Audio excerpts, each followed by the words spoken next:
नमस्कार। मैं Amit Sharma, DElEd first year की बुक भारतीय समाज एवं शिक्षा से। कल तक अपन ने वैदिक कालीन और उत्तर वैदिक कालीन शिक्षा के बारे में अध्ययन किया था। आज हम वैदिक कालीन और उत्तर वैदिक कालीन शिक्षा के जो उद्देश्य थे उसके बारे में अध्ययन करेंगे।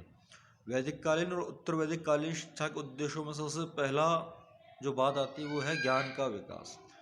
बालक थे, बालकों के पूर्व का जो ज्ञान है या पूर्व ज्ञान है उसमें विकास करना, ये सबसे महत्वपूर्ण बात थी, क्योंकि यहाँ बालक शिक्षा ग्रहण करने के लिए आते थे गुरुकुलों में, और गुरुकुलों में प्रतिदिन बालकों को नए ज्ञान का आभास कराया था, बालकों को नया ज्ञान प्रदान किया था, जिससे कि उनके ज्ञान में निरंतर हर विषय क्षेत्र में प्रगति होती रहती थी। और सबसे महत्वपूर्ण बात यही थी कि बालकों के अंदर प्रत्येक प्रकार के ज्ञान का विकास होना अवश्यंभावी होता है, अवश्यंभावी है।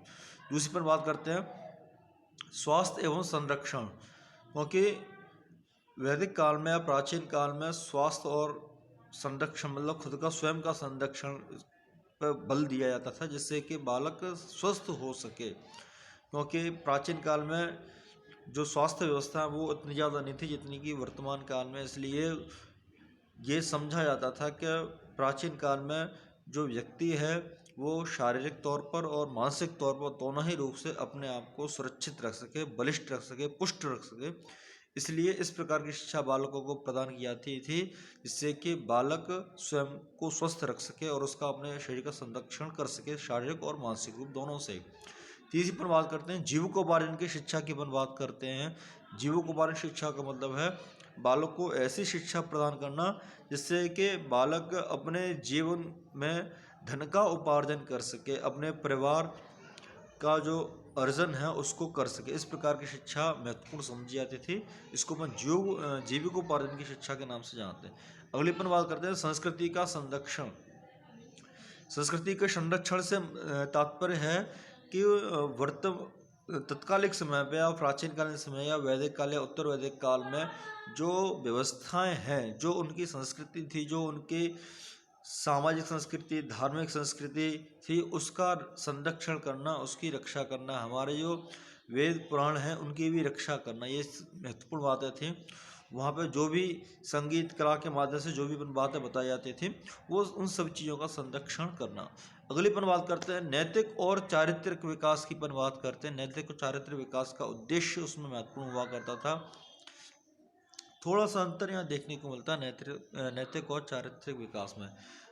चरित्र का मतलब है धर्मोनुकूल आचरण और समाज के अनुकूल आचरण, ये है अपना चरित्र। इसका विकास करना, जो सही है, जो अच्छा आचरण है उसका विकास करना।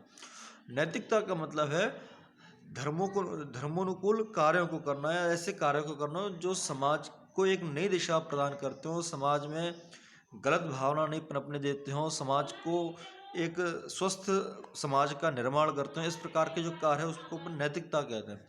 तो ये दोनों जो चीज़ें हैं उन दोनों ही चीज़ों का विकास व्यक्ति के अंदर करना, जैसे कि समाज को एक नई दिशा प्रदान हो सके और हमारा जो परिवार है वो भी एक नई दिशा के अनुकूल एक समाज क्योंकि धर्म के अनुकूल आचरण कर सके। अगली पर बात करते हैं आध्यात्मिक उन्नति की पर बात करते हैं। आध्यात्मिक उन्नति का मतलब है कि व्यक्ति का जो ज्ञान है या व्यक्ति जो है उसको दो प्रकार के ज्ञान से अपन जानते हैं, एक पराज्ञान और एक अपराज्ञान। अपराज्ञान जो है वो है इस भौतिक जगत का जो ज्ञान है वो उसको अपन अपराज्ञान कहते हैं, और पराज्ञान का मतलब है इस भौतिक जगत से परे एक अलग विश्व है, एक अलग संसार है, उस संसार का, उस विश्व का जो ज्ञान है उसको ग्रहण करना, उसको अपन कहते हैं पराज्ञान। तो ये जो पराज्ञान जो है उसी को अपन आध्यात्म का ज्ञान कहते हैं, और इस आध्यात्मिक ज्ञान की उन्नति करना जिससे कि व्यक्ति का जो संबंध है, जो मानव शरीर है वो नहीं, जो मानव शरीर के अलावा जो व्यक्ति का एक आत्मा है उसका संबंध ईश्वर एक या दूसरे जगत से स्थापित करना, उसको अपन आध्यात्मिक उन्नति कहते हैं। अगली पर बात करते हैं शिक्षण विधियों की। इसी के साथ अपन बात करते हैं शिक्षण विधियों में सबसे पहली पर बात करते हैं अनुकरण विधि और कंठस्थ विधि। अनुकरण विधि के अंतर्गत जो गुरुजी कार्य करते थे उन कार्यों को करना, या गुरुजी जो चीज़ पढ़ाते थे उसको, उन कार्यों को एज इट इज़ करना, जो वेद हैं, ऋचाएँ हैं, उन सब चीज़ों को कंठस्थ याद करना उसको अपन कंठस्थ विधि और अनुकरण विधि कहते हैं। अगली बात आती है प्रश्नोत्तर विधि की बात करते हैं। प्रश्नोत्तर के माध्यम से बालकों को पढ़ाना, बालक प्रश्न पूछेंगे उसका उत्तर बालकों को देना।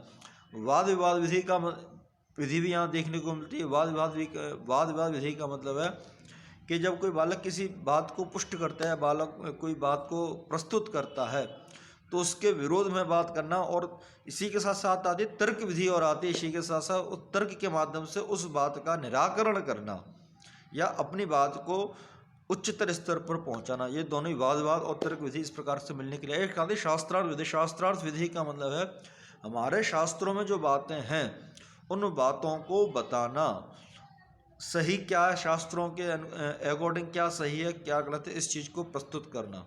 और जो संबंधित जो बालक हैं, आसपास के जो अपने शिष्य जो बालक हैं, अपने सहपाठी हैं, वो भी उस शास्त्रार्थ विधि में भाग लेंगे और जो क्या सही है उस क्या गलत है उसको तर्क के द्वारा माध्यम से बताएंगे। प्रदर्शन विधि के बारे में बात करते हैं। कोई भी कार्य उसको प्रदर्शन के द्वारा बालकों के सामने प्रदर्शित करके बताना। कथन विधि भी इसी में ही आती है। कथन विधि अपने मतलब बात को बताना तर्क के माध्यम से या बात को पुष्ट करना। व्याख्यान विधि भी इसको अपन कह सकते हैं एक दूसरे पक्ष में। इसके बाद आती है कहानी विधि के अपन बात करते हैं। कहानी विधि के मतलब में किसी भी बात को कहानी के माध्यम से बालकों को बताना। कहानी माध्यम का एक विधि और आती है, इसको अपन अभ्यास विधि कहते हैं। अभ्यास विधि का मतलब है करते करते बालकों को अभ्यास कराते रहना, जिससे कि जो ज्ञान है वो अभ्यास के द्वारा बालकों के मस्तिष्क तक पहुंच जाए और एक लंबे समय तक बालकों के मस्तिष्क में रहे। आज वैदिक काल की शिक्षा के उद्देश्य और शिक्षण विधियों के बारे में बता दिया गया है। आज के लिए इतना ही, धन्यवाद।